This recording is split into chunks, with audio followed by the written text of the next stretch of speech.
सुंदरवन जंगल में सूरज आग के गोले बरसा रहा था। वहीं एक पुराने बरगद के पेड़ के नीचे रानो चिड़िया पसीने में लथपथ होकर घास के तिनकों के साथ कुश्ती लड़ रही थी।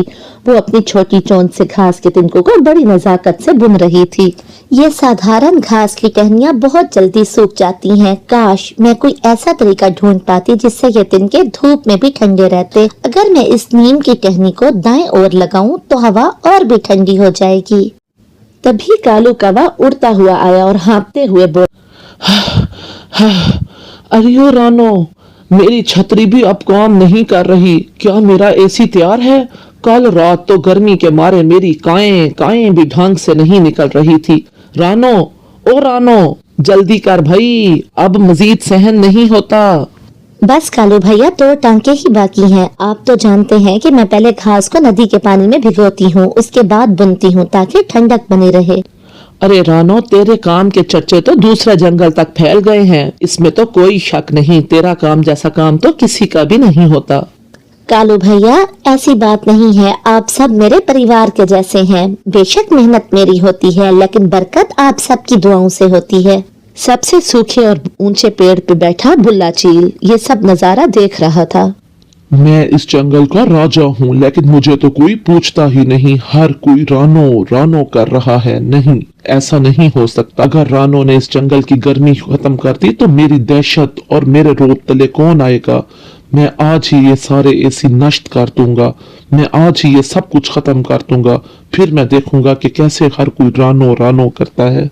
रात हो जाती है। रानो चिड़िया भी अपनी थकावट खत्म करने के लिए कुछ देर के लिए सो जाती है। रानो चिड़िया अपने घोंसले में सोई होती है कि ऊपर से एक काला साया उतरता है। बुल्ला चील ऊपर से उतरता है और आके वो अपने तेज पंजों से और अपनी तेज चोंचों से उसके एसी नष्ट करने लगता है।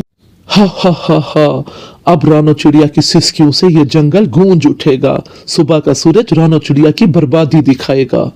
रात गुजर जाती है और सूरज निकल आता है। जैसे ही पहली किरण रानो चिड़िया पे पड़ती है तो वो भी जाग जाती है। चल रानो, काम पे लग जा, बहुत सो लिया तूने।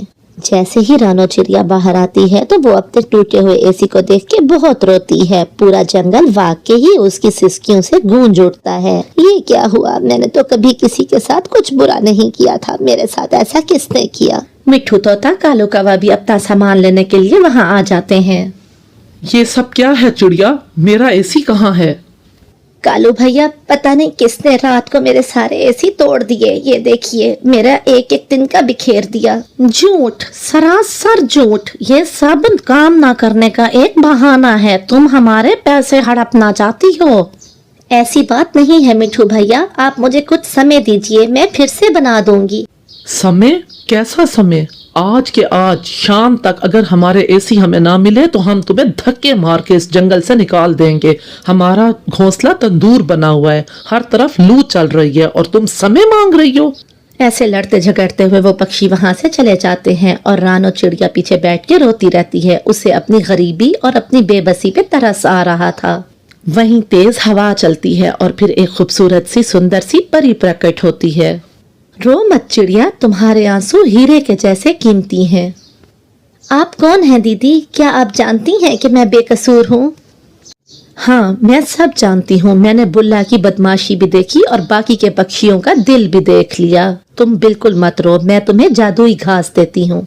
ये लो, ये तिलिस्माती घास है। इसमें मेरी अपनी शक्तियाँ हैं। जैसे ही तुम ये टूटे हुए पड़खच्चों पर लगाओगी, अपना आप बहुत से एसी बन के तैयार हो जाएंगे और वो एसी ना सिर्फ ठंडी हवा देंगे बल्कि बहुत खूबसूरत सी धुन में गाने भी सुनाएंगे। परी दीदी, आपका बहुत बहुत धन्यवाद। आप ना होती तो न जाने मैं क्या करती। बस फिर जैसे ही चिड़िया एसियों के ऊपर से वो घास डालती है तो वो फटाफट से एक के बाद दूसरे खूबसूरत से एसी तैयार हो जाते हैं। तुम फिक्र मत करो रानो चिड़िया, हम इतना मजबूत बने हैं, इतने मजबूत बने हैं कि लोहे की चोंच भी हमें तोड़ ना पाएगी। पक्षियों, सारे पक्षी, तोता भैया आइए, जरा इधर आइए। सारे पक्षी वहाँ पे पहुँच जाते हैं। जैसे ही वो करीब पहुंचते हैं उन्हें एसी में से निकलने वाली ठंडी हवा चंदन बन के महसूस होती है और बर्फीली हवाओं की तरह से लगती है। अरे वाह, ये तो पहले वाले से भी 1000 गुना बेहतर बने हैं। अरे हाँ चिड़िया, ऐसी हवा तो मैंने स्वर्ग के बारे में सुनी थी और इतनी इतनी ठंडी हवा, हमें माफ कर दो चिड़िया, हमने तुम पर बिला वजह शक किया। तुम तो जादू करने निकली चिड़िया, हमें माफ कर दो, हमने तुम पर वाकई बहुत शक किया था। बुल्ला चील फिर से हमले की नीयत से आता है। मैं इन्हें फिर से तोड़ दूंगा, मैं इन्हें खत्म कर दूंगा। जैसे ही बुल्ला चील ने उनको तोड़ने की कोशिश की तो एक तेज रोशनी निकली और तेज करंट के झटके से बुल्ला चील दूर जा गिरा। अरे अरे मेरे पंख जल गए, मुझे माफ कर दो, अब मैं कभी किसी के साथ बुरा नहीं करूंगा। जंगल में जश्न का समा था। रानो चिड़िया अब गरीब नहीं रही थी। हर कोई उसके हुनर की दादें दे रहा था। जंगल में 2 दिन से तेज बारिश हो रही थी। अब क्या होगा कालू? अब तो यही जो कच्चा घोंसला था तिनकू वाला, वही भी नहीं रहा। पक्का घर होता तो आज हम इस तरह से तंग ना होते। गोरी, अब हमें यहाँ का तो कोई पक्षी अपने घर रखने से रहा। हमने सबके साथ इतना बुरा जो किया है। साथ वाले जंगल में मेरी एक जानने वाली रानो चिड़िया है, चलो हम उस जंगल में चलते हैं। फिर वो दोनों पति पत्नी वहां से उड़ते हुए दूसरे जंगल की तरफ जाने लगते हैं। रास्ते में वो थक जाते हैं तो किसी जगह पर बैठ जाते हैं और फिर थोड़ी देर बाद फिर से उड़ने लगते हैं। उनके पास कोई दूसरा रास्ता भी ना था। कबूतर भैया बड़ी दूर से उड़ते हुए आ रहे हैं। हमारे जंगल में बहुत तेज बारिश है। मुझे ये बताओ रानो चिड़िया का घर इस जंगल में कहाँ पर है? हम उसके जानने वाले हैं। वो सामने सामने पीपल के दरख्त के ऊपर जो पक्का घर नजर आ रहा है, वही रानो चिड़िया का घर है। अरे कालू और गौरी, आप लोग यहाँ इस समय? खैर तो है? पूछो मत रानो बहन, पूछो मत। हमारा घर गिर गया। पक्का घर था, लकड़ी वाला। इतना अच्छा घर बनाया था हमने, तुम्हारे भाई कालू ने और मैंने मिलके, लेकिन बारिश इतनी तेज थी कि हमारा घर ही गिर गया। अब हम यहाँ तुम्हारे घर कुछ दिन रहने आए हैं। लेकिन कालू और गौरी, अगर बारिश का ही मामला है तो बारिश तो यहाँ पर भी शुरू हो गई है। हाँ हाँ रानो बहन, दिख रहा है मुझे, लेकिन कम से कम तुम्हारा पक्का घर तो है ना। हमारा तो घर ही टूट के गिर गया, तो हम किधर जाएं? बस 2-4 दिन की तो बात है, हम यहाँ से चले जाएंगे। ठीक है कालू भैया, अगर 2-3 दिन की ही बात है तो आप मेरे घर में रह सकते हैं। आप ये दाना खाएं, मैं अभी आती हूँ। फिर चिड़िया उनको भोजन देके दूसरे कमरे में चली जाती है। कालू और गौरी वो सारा दाना खा लेते हैं। वो तो ऐसे खा रहे थे जैसे 2 दिन से भूखे हों। गोरी चिड़िया का घर तो बहुत जबरदस्त है। देखो तो कितना पक्का घर है और कितना बड़ा भी है। हाँ कालू, मेरा तो मन ही नहीं हो रहा इस घर से जाने का। मेरा अब कोई नहीं जा रहा यहाँ से। मैं तो इसी घर में ही रहूंगी हमेशा। सुबह हो जाती है, बारिश भी रुक गई थी, रात बीत गई थी। गौरी और कालू जंगल घूमने के लिए बाहर जाते हैं। सामने से उन्हें एक मीठे फलों का पेड़ नजर आता है जिसके साथ एक चील बैठी होती है। कालू, मुझे ये फल खाना है, मेरा मन हो रहा है बहुत ज्यादा। गोरी, ये पेड़ इस चील का है। अगर हमें फल खाने हैं तो हमें पहले चील से पूछना होगा। तुम्हें जो करना है जल्दी करो, मुझे ये फल खाना है। चील दी, वो क्या है ना, मेरी पत्नी का बहुत मन हो रहा है ये फल खाने का। क्या हम एक मीठा फल तोड़ के खा सकते हैं? हाँ कवे और कवि, तुम यहाँ से एक मीठा फल तोड़ के खा सकते हो। फिर वो दोनों एक मीठा फल तोड़ते हैं और मजे ले लेके खाते हैं। वो तो बहुत ही स्वादिष्ट था। चील दी, ये तो बहुत ही मीठा फल था। क्या हम कल भी ये फल खाने आ सकते हैं? हाँ हाँ कौवा और कवि, अगर तुम बदले में मुझे मांस देते रहो तो तुम ये सारे मीठे फल खा सकते हो। उसकी तो तुम फिक्र ही ना करो चील दी, मैं कल ही किसी पक्षी को तुम्हारे पास लेके आऊंगी। फिर वो दोनों वहां से मीठा फल खाने के बाद उड़ जाते हैं और चिड़िया के घर जाते हैं। कालू और गौरी, तुम इस समय कहाँ थे? कितनी देर से तुम लोग घर में नहीं थे, कहाँ थे तुम दोनों? हम तो यहाँ पर बहुत अच्छा सा घर बना रहे हैं। वो क्या है ना, हमें ये जंगल अच्छा लग गया है। यहाँ तो बारिशें भी कम ही होती हैं। फिर तो इसका मतलब है 2-3 दिन में आप लोग यहाँ से चले जाएंगे। तो ये तो बहुत अच्छी बात है कि आप इसी जंगल में हमारे साथ रहें। हाँ हाँ चिड़िया, बस 2 दिन ही रह गए हैं। 2 दिन बाद हम तुम्हारे घर से चले जाएंगे, हमारा अपना घर जो बनने वाला है। ठीक है कालू भैया, आपका अपना घर जब बन जाए तो आप लोग यहाँ से चले जाइएगा। अब आप सो जाएं, मैं भी सोने जा रही हूँ। ऐसा बोल के चिड़िया वहां से चली जाती है। गोरी, ये चिड़िया तो बहुत ही भोली है। हम कल क्यों ना इसी को ही अपना शिकार बना लें। वाह मेरे सुंदर पति, मेरे साथ रह रहे के तुम भी समझदार हो गए हो। मैं भी यही सोच रही थी, इसी को ही चीलदी का शिकार बनाते हैं। तो बस फिर ठीक है, तुम कल चीलदी के पास जाके बैठ जाना और मैं इस भोली चिड़िया को बहाने से वहां ले आऊंगा। सुबह हो जाती है। बस फिर प्लान के मुताबिक गौरी कवि चील के पास चली जाती है। चील दी, अभी थोड़ी ही देर में तुम्हारे लिए ताजा ताजा मांस आने वाला है, बस मेरे पति उसको लेके ही आते होंगे। अरे ये तो रानो चिड़िया के घर रह रहे हैं, कहीं ये रानो चिड़िया को फंसाने की बात तो नहीं कर रहे। मुझे तुरंत यहाँ से जाके रानो को बताना होगा। इधर अपने प्लान के मुताबिक कालू कौवा चिड़िया के पास जाता है। रानो रानो, वो बुलबुल बुलबुल पहाड़ के पास गिरी हुई पड़ी है, वो तुम्हें बुला रही है। क्या बुलबुल गिरी हुई है? उसे कुछ हो ना जाए। कालू भैया आप भी मेरे साथ चलिए, उसे हमारी मदद की जरूरत है। फिर कालू रानो को लेके तेजी से वहां से जा रहा होता है कि सामने से मिट्ठू तोता उड़ता हुआ आ रहा होता है। मिट्ठू रास्ता रोक लेता है। मिट्ठू भैया जल्दी बताइए, आपने हमारा रास्ता क्यों रोका? बुलबुल गिरी हुई है और वो मुझे बुला रही है। मत जाओ रानो, कोई बुलबुल नहीं है वहाँ पर। वहाँ गोरी चील के पास बैठी है और ये तुम्हें धोखे से वहाँ लेके जा रहा है। चिड़िया, इस मोटी चोंच वाले तोते की बातों में मत आओ, ये झूठ बोल रहा है। मेरे मिट्ठू भैया ने कभी झूठ नहीं बोला। मिट्ठू भैया चलिए हम घर चलते हैं। फिर रानो चिड़िया मिट्ठू तोता के साथ उड़ती हुई वापस घर में आ जाती है। इधर गोरी कवि चील के पास बैठी होती है। बस कुछ देर और इंतजार कर लो चील दी, आता ही होगा कालू रानो को लेके।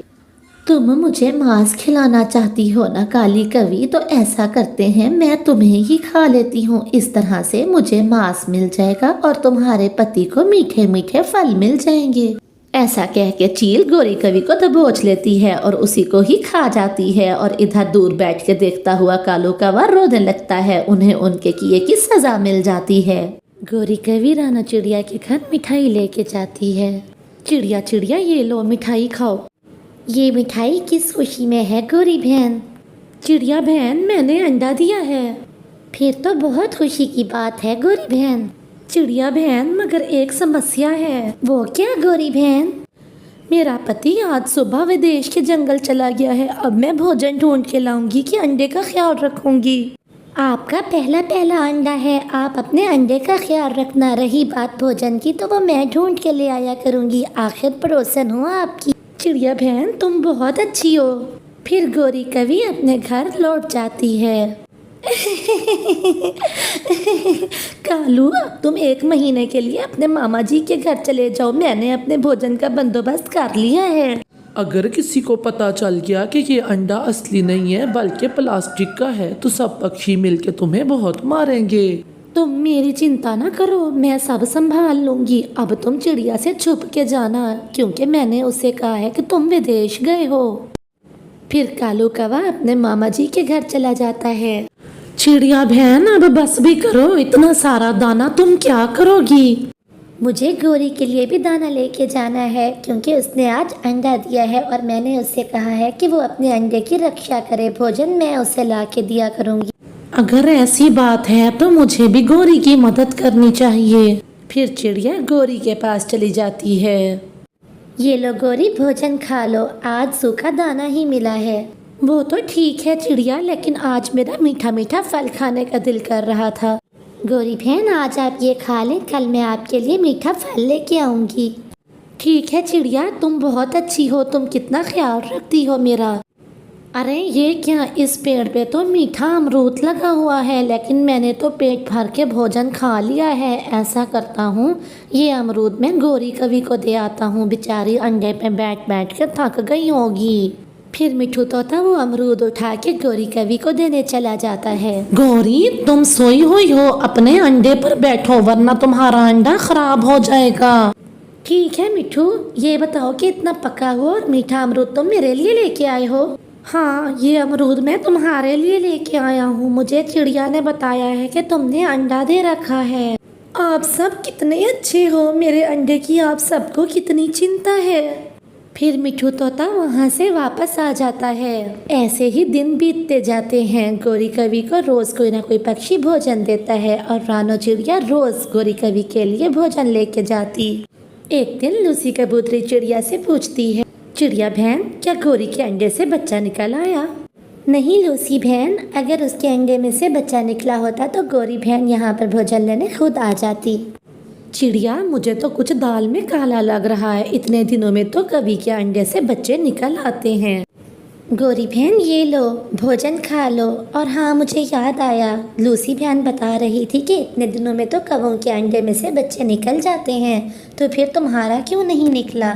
उसे क्या मालूम, वो तो कबूतरी है। कबूतरों के अंडों में से बच्चा जल्दी निकल आता है और हम कौवों के अंडे में से इतना जल्दी नहीं निकलता। और फिर कुछ दिन और बीत जाते हैं, लेकिन गोरी कवि के अंडे में से बच्चा बाहर नहीं आता। अंडा में से बच्चा निकलता भी कैसे, वो अंडा तो प्लास्टिक का था। मैं कितनी तेज हूँ, इतने अरसे से मैंने सभी पक्षियों को बेवकूफ़ बना रखा है, सभी मुझे भोजन देते हैं। ठीक है लूसी बहन, अब मैं गोरी के पास जाती हूँ, मुझे उसे भोजन देना है। आज मैं भी आप लोगों के साथ जाऊंगी, देखूं तो सही वो अंडा कैसा है जिसमें से अभी तक बच्चा बाहर नहीं आया। फिर वो सब गोरी के यहाँ आ जाते हैं। ये लो गोरी बहन, दाना खा लो, और हाँ, जब तुम्हारे अंडे में से बच्चा बाहर आए तो उसे ज़रूर बताना कि उसकी चिड़िया मौसी रोज़ उसे भोजन ला के दिया करती थी। और उसे ये भी कहना कि उसका मिट्ठू मामा भी उसकी माँ के लिए रोज़ भोजन लाया करता था। आप सभी बहुत अच्छे हैं, आप लोगों ने इन दिनों में मेरा कितना ख्याल रखा है। अगर आप ना होते तो न जाने में क्या करती। गोरी बहन ज़रा अपना अंडा तो दिखाना, देखो तो सही अंडा स्वस्थ भी है कि नहीं। नहीं, मेरा अंडा बिल्कुल ठीक है, मैं ऐसे हाथ नहीं लगाने दूंगी, ऐसे हाथ लगाने से मेरा अंडा टूट भी सकता है। लेकिन लूसी आगे बढ़ती है और गोरी उसे धकेलती है। इस दौरान अंडा गिर जाता है, वो तो उछलने लगता है। प्लास्टिक का है ये अंडा। तुमने हमें बेवकूफ़ बना लिया गोरी की बच्ची, हम तुम्हें छोड़ेंगे नहीं। चिड़िया तो चिड़िया, इस बार तो मैं भी बेवकूफ़ बन गया। पीछे पीछे पीछे देखो, अपने पीछे देखो। जैसे ही वो पीछे देखते हैं, गोरी कवि वहाँ से भाग जाती है। और अब गोरी कवि आगे आगे और मिट्ठू और चिड़िया उसके पीछे पीछे। वो उसे पूरा जंगल घुमाते हैं। इस तरह से गोरी को अपने किए की सज़ा मिल जाती है।